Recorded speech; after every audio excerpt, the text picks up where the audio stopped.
Salut tout le monde, j'espère que vous allez bien. Vidéo tuto aujourd'hui. Vu le mauvais temps, on s'est mis tranquillement à la maison pour vous faire cette vidéo. Et on va parler aujourd'hui de la propreté chez le chiot, mais également chez le chien adulte.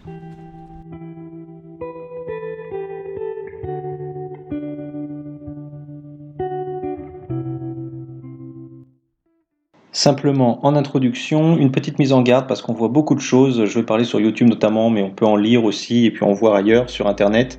Une petite mise en garde sur ce que vous pouvez entendre au niveau de la propreté, c'est-à-dire qu'on va vous dire tout et n'importe quoi, des choses qui sont cohérentes, des choses qui le sont moins et surtout de grosses bêtises.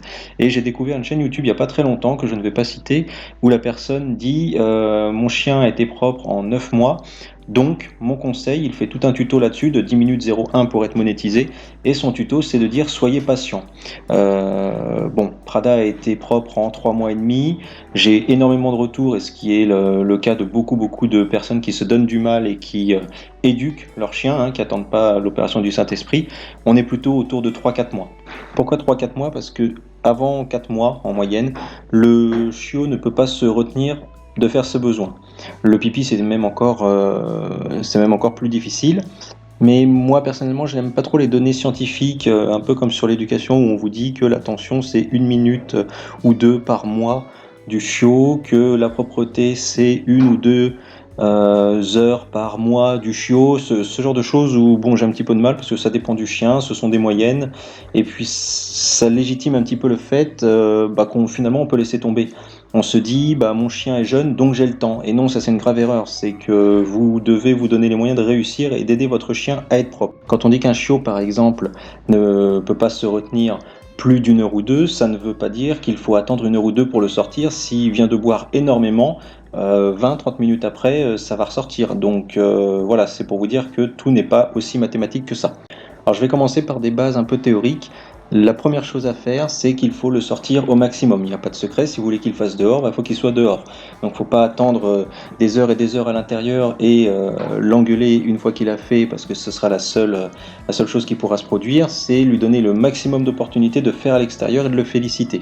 Ça veut dire quoi? Ça veut dire la nuit aussi. Si on parle des 3-4 heures, comme je le disais en préambule, eh bien il faut se relever à peu près, on va dire 1 fois, potentiellement 2, dans la nuit. Et là, il va falloir éviter de tomber dans un piège qui est de répondre à toutes les sollicitations du chien, notamment la nuit. C'est-à-dire que s'il demande à sortir, c'est potentiellement une bonne chose, sauf que s'il vous réclame à sortir toutes les heures et qu'au final il fait qu'une fois sur 2, c'est pas forcément positif parce que oui, il va faire ses besoins, vous n'aurez pas de pipi à la maison, vous allez être content, sauf qu'en fait vous répondez à une sollicitation qui est tout autre que la propreté, c'est d'avoir l'attention du chiot et que quand il réclame à sortir, il sort. Donc ça on va éviter, c'est-à-dire que vous allez calcule à peu près, la nuit le chien dort, donc si vous relevez 1 fois au milieu de la nuit ou 2 fois à des distances en termes de temps à peu près équivalentes, eh bien c'est vous qui décidez quand vous sortez et vous incitez le chiot à faire ses besoins et derrière vous rentrez. On sort pas pour jouer, on fait juste le petit pipi, on retourne au dodo. Avec simplement ces règles de sortie régulières, déjà si vous le faites la nuit, vous aurez un chien qui est propre entre guillemets, si vous êtes tout le temps à la maison. En période de confinement, ça pourrait être déjà quelque chose d'intéressant. Normalement, il ne restera que le problème des absences un petit peu longues qui dépassent les 2-3 heures quand vous êtes au travail notamment. Alors pour gérer ces phases de longue absence, vous allez peut-être tenter d'aller en animalerie, d'acheter par exemple des alaises ou d'en fabriquer vous-même avec des torchons, papier journaux, ce que vous voulez. C'est une grave erreur. On vous le vend comme un apprentissage de la propreté, mais là, il faut quand même remettre les choses dans l'ordre. La propreté, c'est faire dehors, c'est pas faire à l'intérieur de façon autorisée. Et en fait, vous allez justement autoriser le chien à faire à un endroit que vous ne souhaitez pas. Donc, on va éviter ça, d'autant qu'il va falloir lui réapprendre plus tard, en 2 étapes. Donc, on recommence à nouveau quand il est plus grand, et vous allez traîner quelques petits troubles, puisqu'un chien qui ne sait pas être propre rapidement, en fait, c'est qu'il ne maîtrise pas son territoire à l'intérieur. Il ne sait pas forcément où il a le droit de faire ses besoins ou pas. Il ne sait pas en cascade, puisque c'est un ensemble de choses, forcément où est son lieu de repos, ce genre de choses, parce que tout est mélangé. On peut rajouter en plus à ça que ce type d'objet, ça finit 9 fois sur 10 complètement déchiqueté dans la pièce, vous aurez des bouts partout à nettoyer, ça va être encore plus compliqué. Alors, question essentielle, que fait-on? Comment on punit le chien s'il fait ses besoins? 2 cas de figure. Vous n'êtes pas là. Si vous n'êtes pas là, vous rentrez. Le chien va essayer de lire le retour à la maison, est-ce qu'il doit être content ou pas content. La première chose, en général, vous n'allez pas être content, vous allez lui crier dessus, qu'est-ce que tu as fait? Et en fait, lui, c'est pas ce qu'il a fait, il a complètement oublié, donc il va associer votre retour à quelque chose de négatif. Donc ça, c'est le premier point. Et la deuxième chose, c'est qu'il ne va pas apprendre la propreté à cet instant-là. Donc, le conseil que je vous donne, c'est d'être le plus, même si c'est pas évident, le plus neutre possible. Aucune expression. On dit bonjour à son chien de façon dont on en a l'habitude. Pas de surexcitation si un jour il n'a pas fait, par exemple. Donc, vous devez être neutre ou en tout cas sur la même attitude à chaque fois que vous rentrez. Et vous prenez le chien, vous faites votre rituel classique en ignorant complètement ses besoins, vous le sortez, puisque c'est un moment où, on va le voir après, mais c'est un moment clé pour pouvoir le sortir, vous le sortez, il fait ses besoins, et c'est très bien.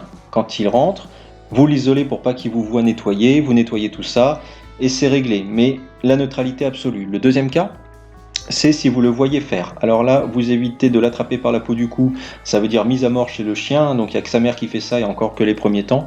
Donc vous évitez, là vous allez partir au carton, focus sur le malinois, attrapez-le par la peau du cou, quelques mois après vous n'avez plus de main. Je schématise, hein, mais voilà, on ne joue pas à ça. Et l'autre chose aussi qui peut se produire, c'est le nez dans ses besoins en lui disant c'est pas bien.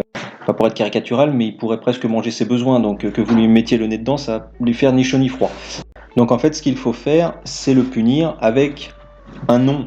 Non, ça suffit, je vous l'ai déjà dit hein, sur la vidéo oui-non. Un non ferme, tu prends la laisse, tu sors avec moi, on va faire dehors, et je vais te montrer la porte de sortie, qu'est-ce que j'attends comme oui, c'est de faire tes besoins dehors. Et donc là, on passe le temps qu'il faut, mais il va falloir qu'il nous lâche un petit pipi ou quelque chose dehors. Pour que ce oui et non soit efficace, ce n'est pas à isoler. N'oubliez pas, ça se travaille dans d'autres choses. Le oui-non avec attraper un jouet, avec sa gamelle, l'interdiction des pièces. Enfin, il faut le travailler pour qu'il comprenne que le oui c'est autorisé, le non c'est interdit et que ce n'est pas juste dans le contexte de la propreté. En revanche, ce contexte de la propreté va vous aider également à apprendre le oui et le non pour d'autres situations. Tout est lié, c'est un ensemble. Alors on parle beaucoup de propreté du chiot, moi j'aime bien aussi voir un peu plus loin et se dire qu'est-ce que je veux, me fixer un objectif, qu'est-ce que je veux quand mon chien sera adulte. Est-ce que je veux qu'il fasse systématiquement dans l'herbe? Est-ce que j'autorise à faire sur le béton? Moi très rapidement j'ai demandé à Prada de faire dans l'herbe systématiquement, pourquoi? Parce que je ne veux pas la conditionner et lui faire des oui à tout va dès qu'elle fait sur le béton pour me retrouver avec les besoins devant les boutiques par exemple en ville et la trouille, certains on le voit, promènent leur chien et ils ont la trouille dès qu'ils passent devant une vitrine, ils tirent le chien en laisse, vite vite vite viens par ici parce qu'il commence à faire. Tout simplement si vous le conditionnez à ne pas faire sur du béton et à faire dans l'herbe, il fera jamais dans une rue, il cherchera le petit bout d'herbe. Donc pour ça, on va passer par du conditionnement sur un petit carré d'herbe pas loin et on va faire un oui, mais rappelez-vous hein, la vidéo sur le ton, un oui surdimensionné, ça va être un oui très très très expressif et comme il est petit qu'il ne peut pas se retenir, le jour où il fait dehors sur du béton, ok, oui, une petite caresse simple, c'est déjà bien ce que tu as fait, mais il y a une petite nuance, vous voyez, on va mettre des marqueurs comme ça.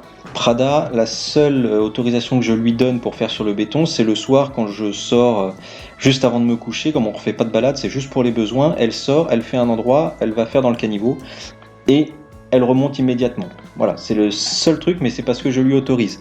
Apprendre les mots en même temps, on peut lui apprendre herbe, hein, comme je disais tout à l'heure, on lui apprend le mot pipi, caca, etc. Et comme ça, le chien le fait sur commande.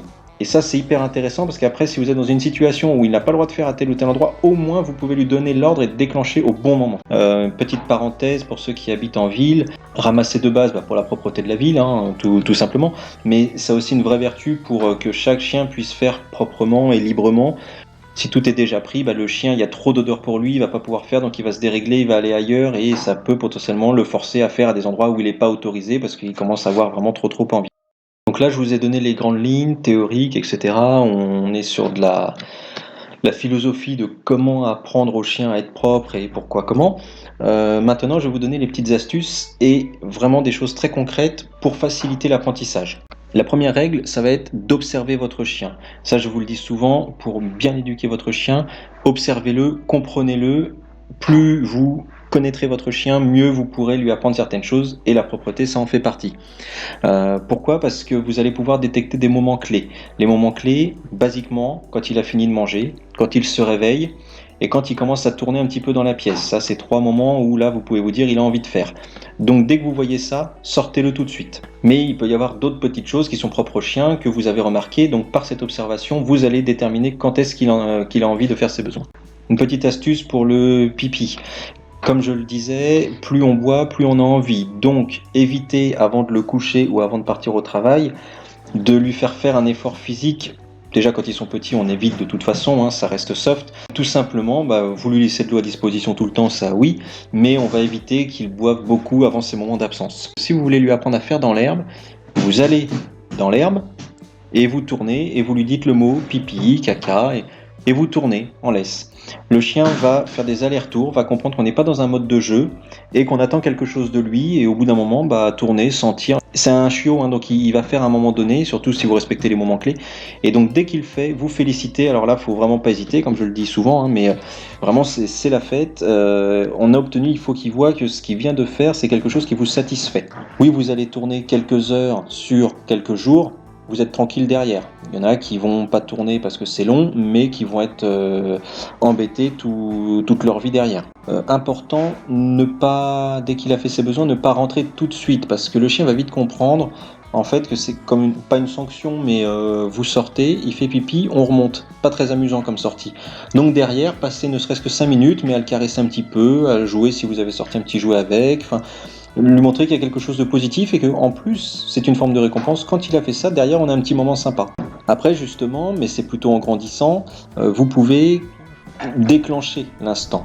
Moi, ce que je fais beaucoup avec Prada, c'est que quand on sort, elle commence à être grande, elle peut se retenir et elle n'a plus ce besoin de faire tout de suite en sortant. Donc ce qu'on fait, elle pense à jouer, on sort, on va jouer, on joue à la balle 1 heure, je dis n'importe quoi, et une fois qu'on a fini, on crée ce protocole, ce conditionnement dont je vous parlais.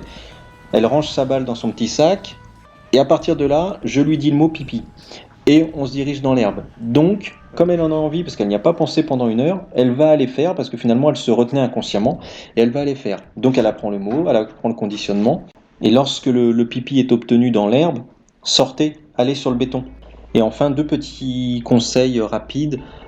Simplement en termes d'alimentation, ne laissez pas la gamelle toute la journée, parce que le chien va manger 2 croquettes par-ci par-là, va avoir envie de faire ses besoins non-stop, au même rythme qu'il mange. Donc 3, en général c'est plutôt 3 repas pour les chiots, et puis quand ils grandissent on passe à 2, mais voilà, 3 repas à heure fixe, comme ça derrière vous avez le moment clé, quelques minutes après vous pouvez sortir et aller faire les besoins. Et puis l'autre chose aussi, c'est quand vous vous absentez ou pour les périodes de nuit, ce qui est intéressant, c'est d'avoir une pièce qui est plutôt petite. Pourquoi ? Parce que le chien n'aime pas dormir à côté de ses besoins. Donc, il va avoir tendance à plus se retenir. Encore une fois, il ne peut pas forcément contrôler au départ, mais il va avoir tendance à plus se retenir que s'il a 200 mètres carrés, qu'il a son panier dans un coin, il a un énorme territoire. Alors là, il peut aller faire partout où il veut et dormir bien tranquillement. Voilà, les amis, je pense que j'ai fait à peu près le tour de la question. J'ai essayé d'être le plus bref possible, mais on a pas mal de choses à dire sur le sujet, donc je parle. J'ai voulu balayer un petit peu largement la théorie, du chiot à l'âge adulte, et puis en vous donnant quelques petits conseils pour y arriver. N'hésitez pas à me dire en commentaire si vous avez d'autres questions, des choses que je n'aurais pas forcément dites, et puis me dire aussi à quel âge votre chiot a été propre, pour voir si ce que je vous dis justement se vérifie ou pas, ou si vous avez des difficultés avec ça. Autrement, en termes d'actualité, 2 choses, n'oubliez pas photos et vidéos avant le 10 mai pour que je puisse faire un montage pour la vidéo des 2 ans de la chaîne. Et puis l'autre chose, c'est mercredi, on vous prépare un autre tuto, cette fois-ci sur la gestion de l'excitation du chien, les petits mordillements, ce genre de choses. Donc comment on canalise son chien, vous allez voir. Alors, là, comme il pleuvait, j'ai pas pu le faire, puisque je vais forcer Prada à me sauter dessus, à me mordre, etc. Donc j'attends qu'il fasse un peu plus beau pour pas ressortir complètement souillé. Voilà, donc ça c'est pour l'actualité. J'espère que la vidéo vous a plu. Si c'est le cas, pareil, n'hésitez pas à vous abonner, à partager toujours autour de vous. Et puis nous, on se retrouve du coup mercredi pour la vidéo tuto sur l'excitation de Prada, pour le coup. Allez, ciao! On va faire le pipi.